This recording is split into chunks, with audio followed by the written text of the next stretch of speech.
آج جو منظر میرے سامنے تھا اسے دیکھ کے میں حیران تھی۔ وہ شخص اس بکری کو اپنے گلے سے لگائے بیٹھا تھا اور بکری کے آس پاس لوگوں کا ہجوم تھا۔ میں اس گاؤں کی دائی تھی اور میں نے اس گاؤں کی آدھی سے زیادہ عورتوں کے ہاں ولادت کروائی تھی۔ سب لوگوں کا مجھ پہ بہت بھروسہ تھا، لیکن جب مولوی عثمان میرے پاس آیا تو میں حیران رہ گئی۔ کہنے لگا کہ اماں، آج آپ کی ضرورت پڑ گئی ہے۔ میں نے کہا کہ تمہیں میری ضرورت کیسے پڑ گئی؟ تمہارے گھر میں تو ایسا معاملہ ہو ہی نہیں سکتا کیونکہ تمہاری بیوی بانجھ ہے۔ اس نے کہا کہ نہیں، مجھے آپ کی ضرورت تو ہے لیکن اپنی بیوی کے لیے نہیں، مجھے آپ کی ضرورت بانو کے لیے ہے۔ میں نے کہا کہ بانو کے ہاں ولادت ہونے والی ہے؟ تو اس نے کہا کہ ہاں، اس کے ہاں ولادت ہونے والی ہے، آپ جلدی سے آ جائیں۔ میں چلی گئی کیونکہ یہ کام کوئی اتنا مشکل نہیں تھا۔ ایک بکری کی ہاں ولادت ہونے والی تھی۔ مولوی عثمان کو اپنی بکری سے بہت زیادہ محبت تھی۔ اس نے اس کا نام بانو رکھا ہوا تھا۔ وہ اس بکری کے پیچھے پاگل تھا، اس کا بہت زیادہ خیال رکھتا تھا، اس پر جان دیتا تھا۔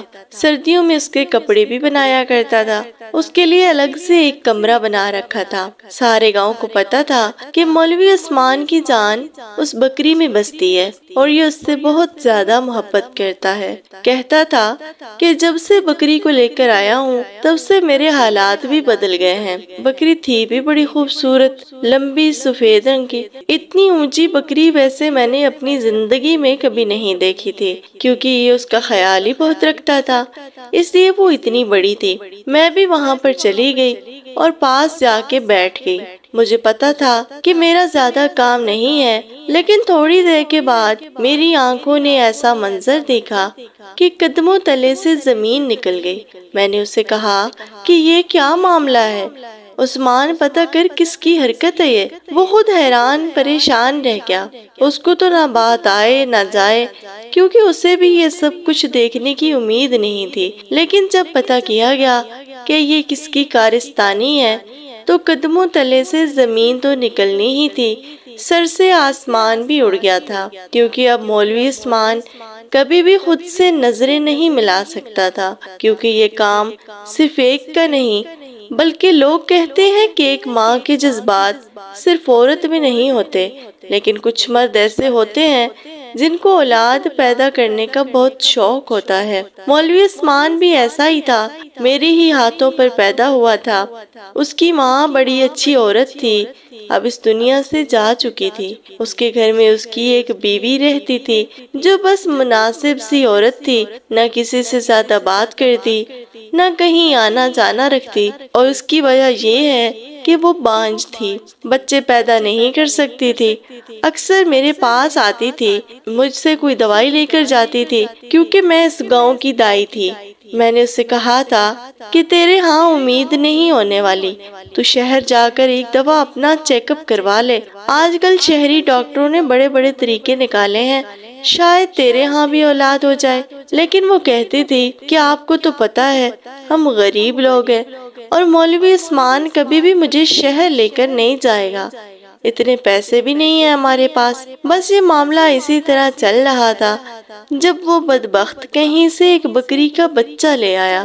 یہ ایک چھوٹی سی بکری تھی، اس کو ایسے اٹھا کر لایا تھا جیسے اس کے ہاں اولاد پیدا ہو گئی ہے۔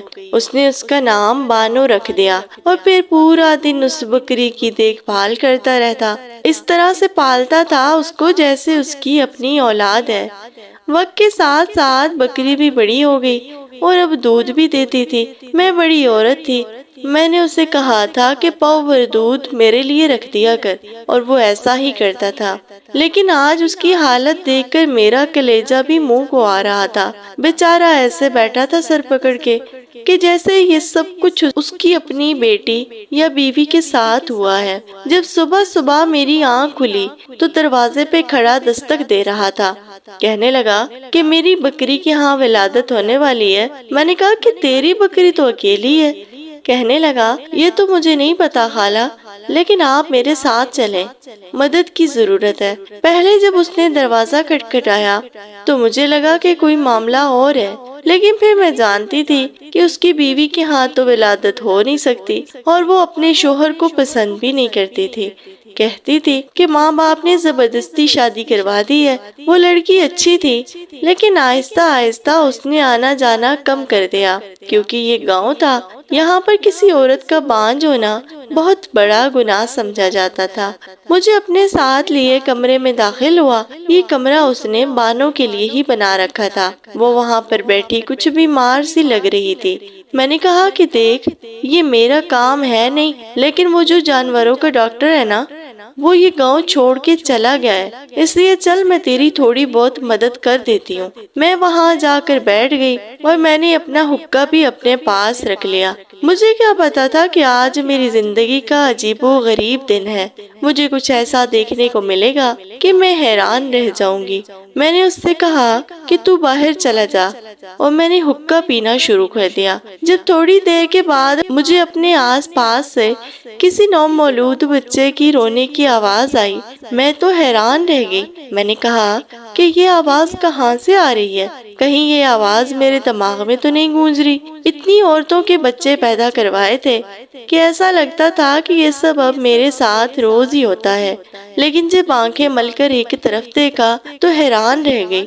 بانو کی حالت ابھی بھی خراب تھی، لیکن اس کے پاس ایک نومولود بچہ پڑا ہوا تھا جو رو رہا تھا۔ میں نے بانو کو چیک کیا، اس کا پیٹ پہلے سے چھوٹا لگ رہا تھا۔ میں نے کہا کہ یہ کیا معاملہ ہے، لیکن وہ بچہ ایسے ہی گھاس پہ پڑا تھا۔ میں نے جلدی جلدی سے اسے اٹھایا اور اپنی چادر میں لپیٹ لیا۔ جب میں وہ بچہ اٹھا کر باہر نکلی تو سامنے مولوی عثمان کی بیوی اور گاؤں کی ایک عورت کھڑی تھی۔ شاید وہ دودھ لینے کے لیے ہی آئی تھی، لیکن جب یہ اس نے منظر دیکھا تو وہ بھی حیران رہ گئی، اور اس کی بیوی بھی۔ اس نے کہا کہ یہ کیا بات ہے اماں، یہ تمہارے ہاتھ میں کیا ہے؟ میں نے کہا کہ کیا پاگل ہو گئی ہے؟ دیکھ نہیں رہی بچہ ہے، بیٹا ہے۔ اس نے کہا کہ بیٹا؟ کس کا بیٹا؟ یہ بچہ کہاں سے آ گیا؟ تم تو اندر بانو کے پاس تھی نا، اس کی طبیعت خراب تھی۔ میں نے کہا کہ اب میں تم لوگوں کو کیا سمجھاؤں کہ یہ بچہ کہاں سے آیا ہے، مجھے تو خود نہیں پتا، لیکن جلدی جلدی اس کو سنبھالو، نہیں تو یہ بیمار ہو جائے گا۔ مولوی عثمان کی بیوی نے بڑھ کے بچہ میرے سے لے لیا اور کہا کہ میں اس کا خیال کرتی ہوں۔ وہ بڑی جلدی جلدی آگے بڑھی تھی، بچے کو لے کے اندر جا رہی تھی۔ جب مولوی عثمان نے یہ منظر دیکھ لیا، اس نے کہا کہ بانو کیسی ہے؟ میں نے کہا کہ بانو تو ٹھیک ہے، لیکن اور بہت سے معاملات خراب ہیں، اتنے خراب ہیں کہ تو بھی کبھی ٹھیک نہیں کر سکتا۔ اس نے کہا کہ کیا مطلب؟ اور میں نے اس سے بتایا کہ تیری بکری کی یہاں ولادت ہوئی ہے، بچہ پیدا ہوا ہے۔ اس نے کہا کہ اچھا، کیسا ہے بچہ؟ میں نے کہا کہ انسانی بچہ پیدا ہوا ہے کمبخت۔ یہ بات کرنے کی دیر تھی کہ وہ حیران رہ گیا۔ اس نے کہا کہ کیا مطلب انسانی بچہ پیدا ہوا ہے؟ اماں، میں نے آپ کو نیند سے جگایا ہے، اس کا مطلب یہ نہیں کہ آپ ہوا میں باتیں کرتی رہو۔ اگر آپ کو نیند آ رہی ہے تو آپ دوبارہ جا کے سو جاؤ، لیکن یہ کیسا مذاق کر رہی ہو؟ میں نے اس سے کہا کہ تجھے مذاق لگ رہا ہے، جا کے دیکھ تیری بیوی اندر کیا لے کے گئی ہے۔ وہ فوراً اندر بھاگا، میں بھی اس کے پیچھے گئی۔ اس کی بیوی نے اس بچے کو کپڑے میں لپیٹ کے اپنے پاس لٹا دیا تھا اور دوسری عورت کو کہا تھا کہ جا کر اپنے گھر سے بچے کا فیڈر اور دودھ لے آئے، کیونکہ اس عورت کے ہاں بھی ابھی بچہ پیدا ہوا تھا۔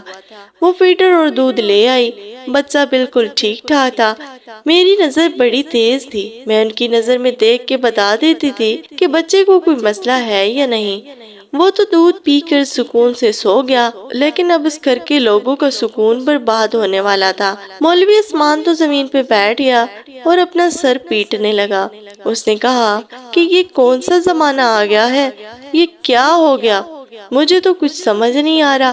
آپ لوگوں نے میرے ساتھ کوئی کھیل تو نہیں کھیلا؟ ہم نے کہا کہ ہم نے تیرے ساتھ کیا کھیل کھیلا تھا؟ تو بتا کہ یہ سب کیا ہے؟ تیری بکری تھی، تیرے آس پاس رہتی تھی، تو اس کا خیال کرتا تھا۔ اس نے کہا کہ میں نے تو کبھی سوچا بھی نہیں تھا کہ میری بکری کے ہاں ولادت ہوگی، اور جب ولادت ہونے والی تھی تو مجھے لگا کہ کوئی چھوٹا سا میمنہ ہوگا، لیکن یہ بچہ یہ کہاں سے آ گیا؟ اس کی بیوی کچھ عجیب سی حرکتیں کر رہی تھی، بچے کو بڑے پیار سے سنبھال رہی تھی، نہ کچھ بول رہی تھی نہ کچھ کہہ رہی تھی۔ ہم سب حیران تھے، تو اس کو بھی تو حیران ہونا چاہیے تھا، لیکن وہ حیران نہیں تھی۔ ہم یہ سوچ رہے تھے کہ یہ سب کیسے ہو گیا، اور وہ کچھ نہیں بول رہی تھی۔ جن عورتوں کے بچے نہیں ہوتے، عموماً انہیں بچوں کا بہت شوق ہوتا ہے، لیکن اس عورت سے میں جب بھی پوچھتی تھی، وہ یہی کہتی تھی کہ مجھے بچوں کا کوئی شوق نہیں ہے، اگر بچے نہیں ہیں تو مجھے کوئی مسئلہ نہیں ہے۔ لیکن اب اس بچے کو ایسے پکڑ کے بیٹھی تھی جیسے خود سے دور کرے گی تو اس کو سانس نہیں آئے گی۔ میں نے کہا کہ شمع، تو بھی کچھ بول لے، خاموش کیوں بیٹھی ہے؟ اس نے کہا کہ میں کیا بولوں، میرے بولنے نہ بولنے سے کیا ہو جائے گا، یہی اس بکری کو اٹھا کے لائے تھے، پورا دن اس کے آس پاس پھرتے رہتے تھے، مجھے نہیں پتا کہ میں کس پہ شک کروں۔ مولوی عثمان نے پاس پڑا گلاس اٹھا کے زمین پہ دے مارا۔ اس نے کہا کہ کیا تو مجھ پہ شک کر رہی ہے؟ اس نے کہا کہ نہیں، میں آپ پہ شک نہیں کر رہی، لیکن آپ ہی بتائیں کہ یہ سب کیسے ہو گیا؟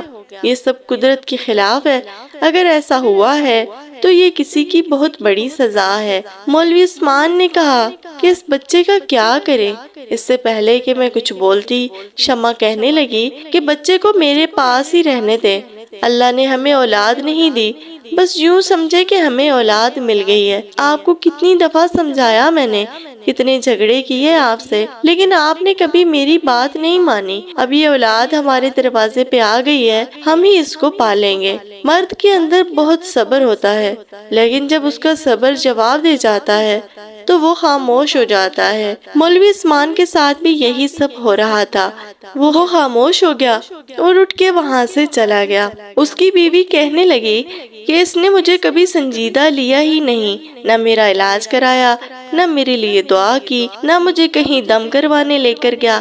میں نے کہا کہ کسی سے اولاد لے لیتے ہیں تو اس نے مجھے 1000 باتیں سنائیں۔ میں نے کہا کہ پھر شہر جا کے کسی یتیم خانے سے بچہ لے لیتے ہیں، تب بھی اس نے مجھے برا بھلا کہا، بس اس بکری کو لے کے بیٹھ گیا۔ ایک دن تو مجھے کہتا تھا کہ یہ بکری ہی میرا سب کچھ ہے، اور اگر میں اس کا کام ٹھیک سے نہیں کرتی تھی تو میرے ساتھ لڑائی جھگڑا کرتا تھا، مجھے کہتا تھا کہ میں تمہیں طلاق دے دوں گا۔ اب دیکھ لیں کیا معاملہ ہوا ہے، اب اس بکری کی وجہ سے یہ پورے گاؤں میں بھی مشہور ہوگا، لیکن اچھے الفاظ میں مشہور نہ ہوگا، میری ہی بد دعا لگی ہے شاید۔ میں نے کہا کہ شمع تو کیسی باتیں کر رہی ہے، تیری بد دعا کیا ایسی تھی؟ کیا تو نے یہ مانگا تھا؟ تو شمع زیر لب کہنے لگی کہ میں نے جو مانگا تھا وہ مجھے مل گیا۔ میں نے کہا کہ کیا بولی؟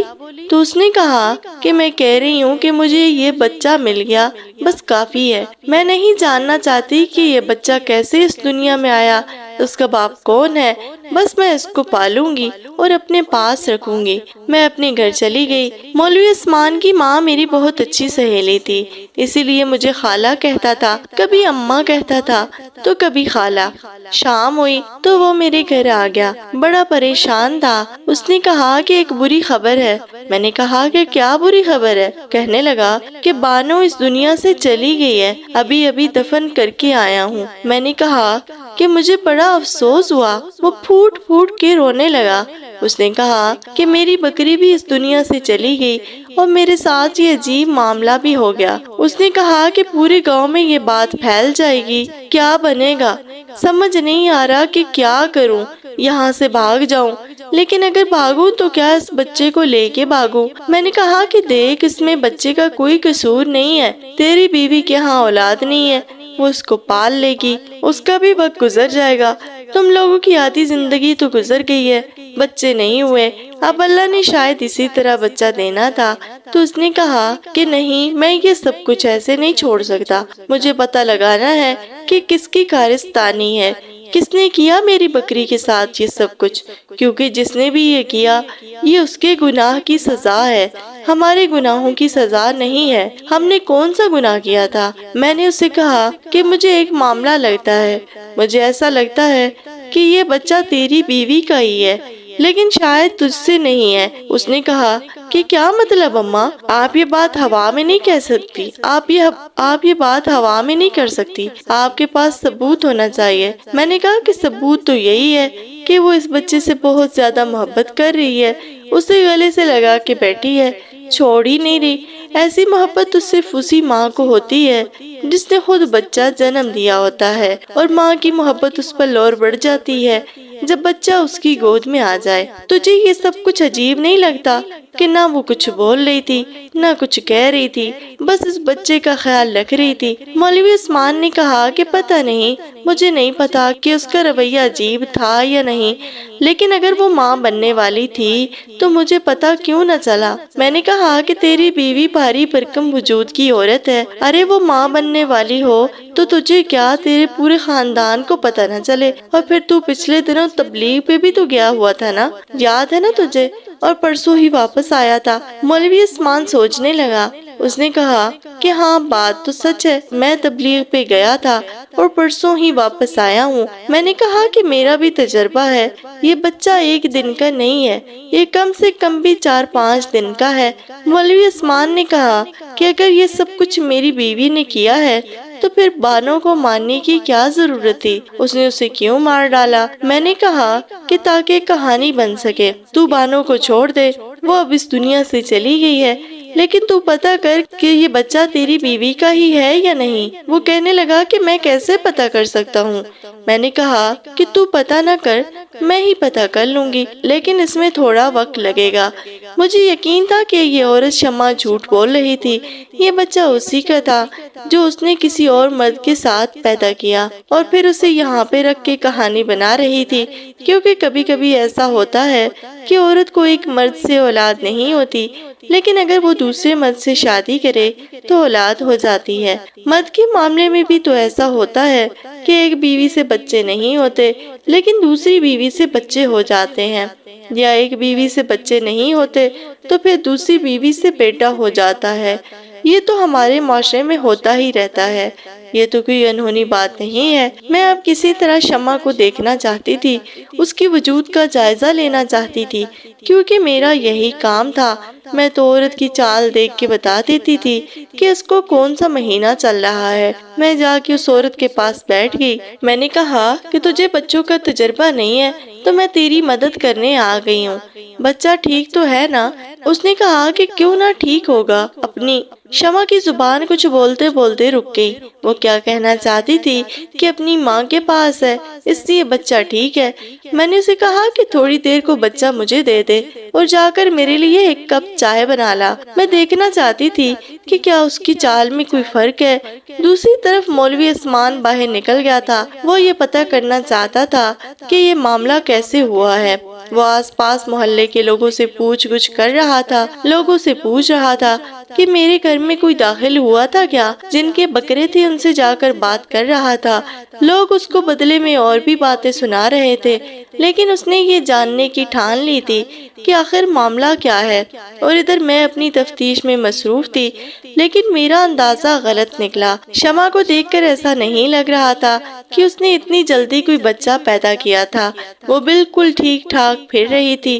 پھر یہ بچہ تھا کہ اس کا کہیں واقعی وہ معاملہ تو نہیں تھا جسے ہم صرف یہ سوچ کے نظر انداز کر رہے تھے کہ ایسا نہیں ہو سکتا، جبکہ اگر قدرت ناراض ہو جائے تو پھر ایسے معاملات دکھاتی ہے کہ انسان کی عقل دنگ رہ جاتی ہے، اور یہ قدرت کا غصہ ظاہر کرنے کے طریقے ہوتے ہیں۔ انسان ان چیزوں کو نہیں سمجھتا۔ جب وہ کسی دوسرے انسان کو ان چیزوں کے بارے میں بتاتا ہے تو وہ یہی کہتا ہے کہ یہ سب کچھ جھوٹ ہے، کہانی ہے، لیکن ہونے کو کیا نہیں ہو سکتا۔ مجھے ایک عورت کے بارے میں پتا چلا کہ اس نے ایک ایسا بچہ پیدا کیا تھا، اس کو دیکھ کر سب لوگ چیخے مارتے ہوئے چلاتے ہوئے وہاں سے بھاگ گئے تھے، کیونکہ وہ بچہ تھا ہی اس قسم کا، اور میری ہمت تھی کہ اس نے اس بچے کو اٹھا کر اس کی ماں کی گود میں رکھا تھا۔ اس کی ماں کے ہاتھ بھی کانپ رہے تھے، وہ بھی بری طرح سے رو رہی تھی۔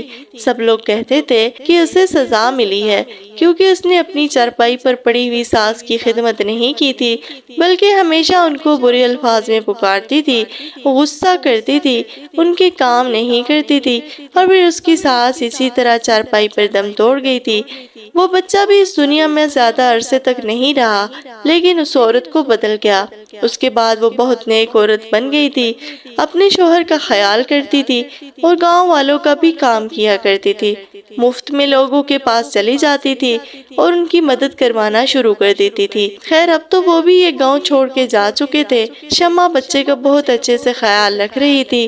بچہ بالکل ٹھیک تھا اور سکون سے سو رہا تھا۔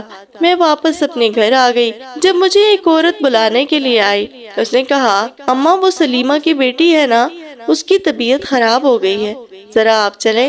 میں نے کہا کہ ہاں آتی ہوں۔ ایسے تو میرے پاس بہت سے لوگ آتے تھے اور میں لوگوں کی مدد کرنے کے لیے ساتھ چلی جاتی تھی۔ شاید تو اس عورت کے ہاں بچہ ہونے والا تھا، اس لیے مجھے بلایا تھا، لیکن یہ مجھے پتا چل گیا تھا کہ کس کی بات ہو رہی ہے، کیونکہ سلیمہ کو میں اچھی طرح جانتی تھی۔ اس کی ایک جوان اور خوبصورت بیٹی تھی جو پورے گاؤں میں اپنی خوبصورتی کی وجہ سے مشہور تھی۔ اس کا نام شاید لائبہ تھا، بہت ہی پیاری لڑکی تھی۔ جب میں گھر میں داخل ہوئی تو لائبہ کی حالت بڑی خراب لگ رہی تھی۔ وہ بستر پر پڑی تھی، اسے بہت تیز بخار تھا۔ میں نے پوچھا کہ کیا معاملہ ہوا ہے تو اس کی ماں نے کہا کہ یہ اپنے ماموں کے گھر گئی ہوئی تھی، 4 دن پہلے واپس آئی ہے اور تب سے اس نے اپنے آپ کو کمرے میں بند کر رکھا ہے، نہ اس نے کچھ کھایا ہے نہ پیا ہے۔ اس کی حالت بڑی عجیب ہو رہی ہے، اب اس کو اتنا تیز بخار ہو گیا کہ بخار اتر ہی نہیں رہا۔ میں نے لائبہ کی طرف دیکھا تو میں اس کا چہرہ دیکھ کر ہی سمجھ گئی کہ معاملہ کچھ اور ہے۔ میں نے سب کو کہا کہ آپ لوگ یہاں سے باہر چلے جاؤ، مجھے اکیلے میں دیکھنے دو کہ کیا معاملہ ہے، کیا مسئلہ ہے۔ جوان لڑکی ہے، کیا تم سب کے سامنے میں اس سے ایسی باتیں پوچھوں گی؟ چلو نکلو یہاں سے۔ میں لائبہ کے پاس بیٹھ گئی۔ میں نے کہا، جی کیا بات ہے بیٹا؟ جب میں نے اسے چیک کرنے کی کوشش کی تو اس نے میرا ہاتھ پیچھے کر دیا۔ اس نے کہا کہ نہیں اماں، بس تو مجھے بچا لے، باہر جا کے سب کو کہہ دے کہ سب کچھ ٹھیک ہے۔ میں نے کہا کہ کیوں، کیا ہوا؟ تو کہنے لگی کہ یہ دیکھ میرا حال۔ جب میں نے اس کو دیکھا تو میں سمجھ گئی کہ کیا معاملہ ہے۔ میں نے کہا کہ تیری اولاد کہاں ہے؟ اس نے کہا کہ وہ تو میں نے شمع کو دے دی۔ میں نے کہا کہ شمع تیری کیا لگتی ہے؟ تو کہنے لگی کہ وہ میری بچپن کی سہیلی ہے۔ میں نے کہا کہ اس بچے کا باپ کون تھا؟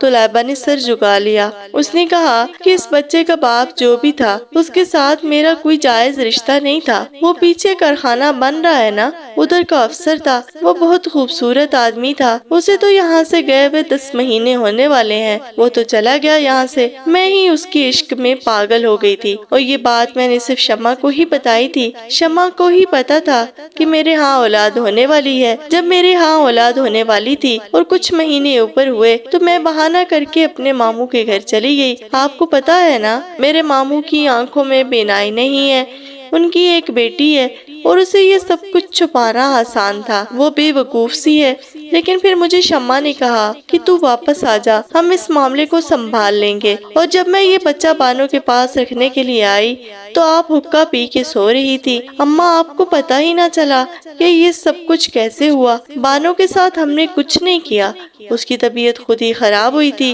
شاید اس نے کچھ الٹا سیدھا کھایا ہو، لیکن ہم نے اس کی طبیعت کا فائدہ اٹھایا اور اس بچے کو وہاں پر رکھ دیا۔ آپ کچھ پل کو سو گئی تھی، آپ کچھ پل کو سو گئی تھی۔ میرے ساتھ یہ پہلے بھی ہوتا تھا کہ میں حقہ پیتی تھی تو مجھے اچانک سے نیند آ جاتی تھی، لیکن اس دن مجھے پتا ہی نہیں چلا کہ میں کس ٹائم سوئی اور کس ٹائم اٹھی۔ وہ ہاتھ جوڑنے لگی۔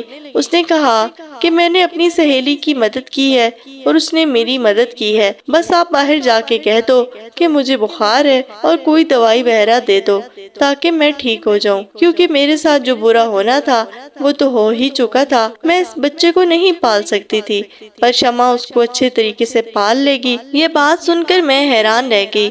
کیا کہتی میں ان کو؟ ان دونوں بے وقوف عورتوں کی بے وقوفی تھی یا پھر ان کی دوستی کی اعلیٰ مثال تھی کہ ایک دوسرے کے مشکل وقت میں انہوں نے ایک دوسرے کا اتنا ساتھ دیا۔ تبھی تو شمع کہہ رہی تھی کہ کیوں روئے گا بچہ، اپنی خالہ کی گود میں جو ہے۔ یہ جملہ پورا کرنا تھا اس نے، کیونکہ اس کے لیے لائبہ اس کی بہنوں سے بڑھ کر تھی۔ میں نے کہا کہ اب جو ہونا تھا سو ہو گیا۔ میں خاموش صرف اس لیے ہو رہی ہوں کہ اس معصوم جان کو ایک ماں مل رہی ہے اور تیرے گھر والوں کی عزت سلامت رہے گی، ورنہ میں یہ بات سب کو بتا دیتی۔ میں نے باہر جا کے کہہ دیا کہ لائبہ کی طبیعت خراب ہے، آپ لوگ اس کو کچھ دن بستر پہ ہی آرام کروائیں، اس کے بعد وہ ٹھیک ہو جائے گی اور اس سے زیادہ سوال جواب نہیں کریں۔ ادھر میں نے مولوی عثمان کو بھی سمجھایا کہ یہ بچہ جیسے بھی اس دنیا میں آیا ہو، اب یہ تیری اولاد ہے، تم نے ہی اس کا خیال کرنا ہے، شاید اللہ نے تجھے ایک امتحان کے لیے چن لیا ہے اور تو اس میں سرخرو ہو گیا تو سب ٹھیک ہو جائے گا۔ اس کو بھی میں نے سنبھال لیا اور شمع سے میں نے کوئی ذکر نہیں کیا۔ لیکن یہ بات واقعی بہت عجیب تھی کہ اس بچے کے آنے کے بعد مولوی عثمان کے حالات بہت بہتر ہو گئے۔ اس کے گھر میں دولت کی ریل پیل ہونے لگی۔ اب وہ بھی اس بچے کو اپنی گود میں لیے پھرتا ہے، اٹھاتا ہے، پیار کرتا ہے، اور شمع بھی بہت خوش ہے۔ رہی بات لائبہ کی تو کسی کو پتہ بھی نہیں چلا کہ اس لڑکی نے اتنا برا کیا۔ شاید اس کی قسمت اچھی تھی، لیکن اس نے واقعی بہت بڑا قدم اٹھایا تھا۔ اللہ اس کو ہدایت دے۔ ناظرین، سٹوری سے متعلق آپ لوگوں کی جو بھی رائے ہو ہمیں کمنٹ باکس میں ضرور بتائیے گا، اور ویڈیو کو ایک لائک کر کے اسے آگے زیادہ سے زیادہ شیئر کیجیے۔